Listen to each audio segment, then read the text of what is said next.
ఇంట్లో కూర్చుని ఇంగ్లీష్ నేర్చుకోవాలనుకుంటున్నారా? అయితే వెంటనే మా స్పోకెన్ ఇంగ్లీష్ క్లాసెస్‌కి కాల్ చేయండి. హలో నమస్తే, welcome to Suman TV. Honey trap దీని గురించి మనం వింటూ ఉన్నాం ఈ మధ్య కాలంలో కూడా. సో దీనిపైన మనకి ఇంకా సమాచారం అందించడానికి మనతో పాటు స్టూడియోలో ఉన్నారు మధు గారు. వీరు ఎక్స్ ఆర్మీ అండ్ కరెంట్ మనకి డీజీపీ ఆఫీస్లో వర్క్ చేస్తున్నారు. సో వీరి దగ్గర నుంచి ఇంకా ప్రాపర్ ఇన్ఫర్మేషన్ అనేది మనం తీసుకుందాం. హలో అండి మధు గారు, నమస్తే. నమస్తే మేడం. యా అండి. సో హనీ ట్రాప్ అని అంటూ ఉంటారు. అసలు ఎన్ని రకాలుగా హనీ ట్రాప్ అనేది జరుగుతుంది ఒక పర్సన్తో, అండ్ దాంట్లో ఇరుక్కున్న పర్సన్ బయటికి రావాలంటే ఎలా, అండ్ ఇరుక్కోకుండా వాళ్ళు జాగ్రత్తలు తీసుకోవాలంటే ఎలాంటి జాగ్రత్తలు అనేవి తీసుకోవచ్చు అంటారు? అసలు ఎప్పటి నుంచి జరుగుతుందండి ఇది అనేది కాదు కానీ మేడం, ఎప్పటి నుంచి జరిగేది హనీ అంటే ట్రాప్ ఎప్పటి నుంచి? అనేది మనుషులు అనాది కాలం నుంచి వస్తున్నటువంటి Correct, correct. ఒక సంప్రదాయపు నేరం అని చెప్పొచ్చు. సంప్రదాయపు నేరం ఎందుకు అంటున్నానంటే, ఇందులో ముఖ్యంగా మనం హనీ ట్రాప్ అనే దాంట్లో ముఖ్యంగా మాట్లాడుకోవాల్సింది విమెన్. Correct. విమెన్ని స్పైగా వాడి పక్క రాజ్యాల సమాచార సేకరణ కోసం Okay. అప్పటి కాలంలో స్పైగా వాడినటువంటి ఆ పద్ధతిని హనీ ట్రాప్ అనేవాడు. Okay. Okay. Hmm, hmm. అక్కడి నుంచి వచ్చింది. Hmm, hmm. కాలం మారుతున్న ఈ తరుణంలో కాలానికి అనుగుణంగా ఆ స్పైయింగ్ అనేది మారుతూ వచ్చింది. ఓకే. హనీ ట్రాప్ అనేది ముఖ్యంగా ఇన్ఫర్మేషన్ సేకరణలో కీలక పాత్ర పోషిస్తుంది. మామూలుగా ఇవాళ మనకు సైబర్ క్రైమ్స్లోనో లేకపోతే డబ్బులు తీసుకుని చీట్ చేసి ఇలాంటివి చిన్నవే. అవును. వీటికంటే పెద్దవి ఏజెంట్లుగా వర్క్ చేస్తారు. Hmm. ఎగ్జాంపుల్ మనం క్రితం ఒకసారి ఎన్ఐఏ గురించి మాట్లాడినప్పుడు రా ఏజెంట్ గురించి మాట్లాడాం. కరెక్ట్. అవును, అవును. ఓకే. Hmm. మన దేశపు శ్రీమతి గుప్తా గారు అని చెప్పేసి పాకిస్తాన్లో ఆమె హనీ ట్రాప్ చేసి పాకిస్తాన్ నుంచి ఇన్ఫర్మేషన్ తీసుకుంటే ఆమెని పాకిస్తాన్ వాళ్ళు పట్టుకొని ఆమె మీద అభియోగం మోపారు. Mhm. This is true. Hmm, hmm, so honey trap is there, అది ఎప్పటికీ ఉంటుంది. కానీ దాని రూపాంతరం ఇప్పుడు సైబర్ క్రైమ్స్ ద్వారా క్రైమ్ గా జరుగుతుంది. మారింది. ఎస్. ఫోన్లో మాట్లాడి మీకు ఉద్యోగం ఇప్పిస్తామని అంటారు, పలానా చోటకి రమ్మంటారు, మీరు వెళ్తారు, మీకు ఉద్యోగం ఇవ్వకపోవడం మిమ్మల్ని దోచుకుంటారు. మీరు మాట్లాడేంత వరకు ఏం చేస్తారు, మిమ్మల్ని మాటలతో మభ్య పెడతారు. ఒక ఫేక్ ఐడెంటిటీ క్రియేట్ చేసి ఇన్స్టా కానీ ఫేస్బుక్ కానీ క్రియేట్ చేసి మీతో చాట్ చేస్తారు, చేసి న్యూడ్ ఫోటోలు పంపుతారు, అప్పుడప్పుడు తీయని మాటలు చెప్తారు, మీ అకౌంట్ డీటెయిల్స్, మీ పర్సనల్ విషయాలు ఇవన్నీ మీరు నమ్మి వాళ్ళకి చెప్తారు. Honey trap. మళ్ళీ ఆర్థికంగా దోచేస్తారు, దాన్ని అవసరమైతే బ్లాక్మెయిల్ చేస్తారు. It could be any form of crime. Crime. Hmm, hmm. డబ్బులు ఇస్తారు, డబ్బులు మీకు ఇస్తారు, లేదంటే మీ దగ్గర డబ్బులు తీసుకుంటారు అప్పుగా. మీకు ఇదొక కేస్ స్టడీ విజయవాడలో జరిగినాయి చాలా విషయాలు, ఏపీలో Hmm, జరిగినాయి. hmm, hmm. మీ దగ్గర నుంచి డబ్బులు తీసుకుంటారు. ఓకే. మీ దగ్గర నుంచి 10 లక్షలు అప్పుగా తీసుకొని మీతో తరచుగా కాంటాక్ట్లోకి వచ్చి మీతో ఒక ఎక్స్ట్రా రిలేషన్ ఒకటి పెట్టుకొని Hmm. మీతో ఫిజికల్గా కావచ్చు ఏ రకమైన రిలేషన్ పెట్టుకొని ఫోటోలు వీడియోలు తీసి మిమ్మల్ని బ్లాక్మెయిల్ చేస్తారు. That's nothing but honey trap. Exactly. So ఇలాంటివి చాలా రకాలైనటువంటి హనీ ట్రాప్స్ ఉన్నాయి. రీసెంట్గా మనము డేటింగ్ యాప్స్ చూస్తాం. Yeah, dating apps running so much. ఎందుకంటే ఇప్పుడు చాలా మంది దే నాట్ బిలీవింగ్, అంటే ఇక కొంచెం ఈ రన్నింగ్ జనరేషన్లో అందరూ కూడా డేటింగ్ యాప్స్ పైన డిపెండ్ అయి ఉంటున్నారు. So to have a friend or so companion or anything, right? మనుషులు స్వేచ్ఛగా మాట్లాడలేని గుణం కలిగినప్పుడు, మనుషులు స్వేచ్ఛగా మాట్లాడలేని స్వేచ్ఛ లేనప్పుడు ఇలాంటి డేటింగ్ యాప్లు, ఇలాంటి ఆన్లైన్ చాటింగ్స్లోకి వెళ్తాం. Correct, correct. అక్కడ రెడీగా ఉంటారు వీళ్ళు. Okay, okay.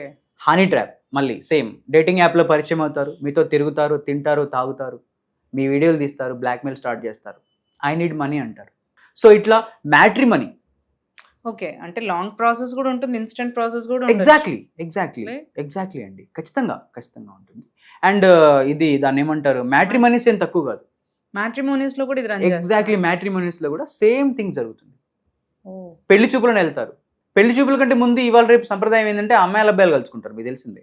ఫస్ట్ వీళ్ళు కలుసుకుంటారు, ఆ తర్వాత వీళ్ళకి నచ్చితే పెద్దోళ్ళని కల్పిస్తారు, లేదంటే చలో 4 రోజులు తిరిగిన తర్వాత ఇష్టం అంటే ఇష్టం, లేదంటే లేదు.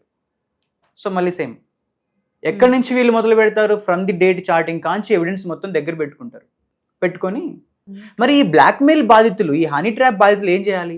పోలీసులను ఆశ్రయించాలి. వీళ్ళు ఏమని ఆశ్రయిస్తారు? ఇప్పుడు వీళ్ళకి జరిగిన నష్టాన్ని ఆశ్రయించడానికి వచ్చినప్పుడు యాక్చువల్గా ఇది విల్లింగ్తో జరిగింది కదా.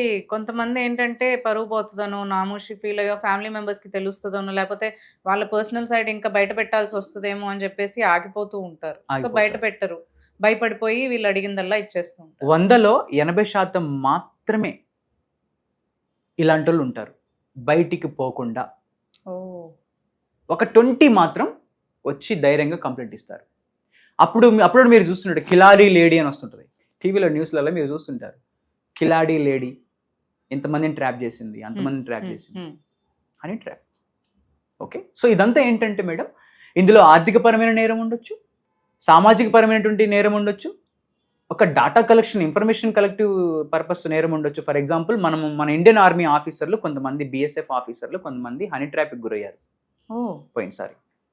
రీసెంట్ ఎన్ఐఏలో చాలా విషయాలు మనకు బయటకు రావడం జరిగింది. ఓకే, వాళ్ళు వాట్సాప్లో ఫోటోలు పంపించడం, వాట్సాప్లో వీడియో కాల్ చేసుకోవడం, మాట్లాడడం. ఇక్కడ నుంచి మీరు ఎక్కడ ఉంటారు, పలానా చోట ఉంటాము, మీ లొకేషన్ పెట్టండి, పెట్టారు. ఇప్పుడు మనము ఆర్మీ ఆఫీసర్ ఒక బంకర్లో ఉన్నాము, బార్డర్లో ఉన్నాము, మన లొకేషన్ మనం వేరే దేశానికి ఇచ్చేసాము అంటే మీరు దాన్ని ఏమర్థం చేసుకోవాలి? అక్కడ నుంచి డైరెక్ట్ టార్గెట్ కదా. సో ఇట్లా ఉంటుందండి. హనీ ట్రాప్ అనేది చాలా డేంజరస్ క్రైమ్. అదొక నమ్మకంతో కూడినటువంటి క్రైమ్. అంటే ఫస్ట్ నమ్మిస్తారు. ఎంత గాఢంగా నమ్మిస్తారంటే మీరు తనకి ట్రూ మనిషిని, దగ్గర మనిషిని, తన సొంత వాళ్ళలో వాళ్ళు ఫీల్ అయ్యేలా చేసి మీ దగ్గర నుంచి వాళ్ళకేం కావాలో అది దోచుకోవడమే హనీ ట్రాప్. సో చాలా అవేర్గా ఉండాలి. ఇలాంటివి జరిగినప్పుడు ఏం చేయొచ్చు అంటారు? ఖచ్చితంగా కీర్తి గారు, మనం we afraid of all these social status. బేసిక్గా సోషల్ స్టేటస్ నుంచి, ఫ్యామిలీ నుంచి మనందరం భయపడుతూ ఏం చేస్తామంటే ఇలాంటివి మనకు జరిగినప్పుడు మనం కంప్లైంట్ ఇవ్వం. నేను చెప్తున్నాను మేడం, యాజ్ ఏ పోలీస్ ఆఫీసర్గా ఖచ్చితంగా కంప్లైంట్ ఇవ్వాలి.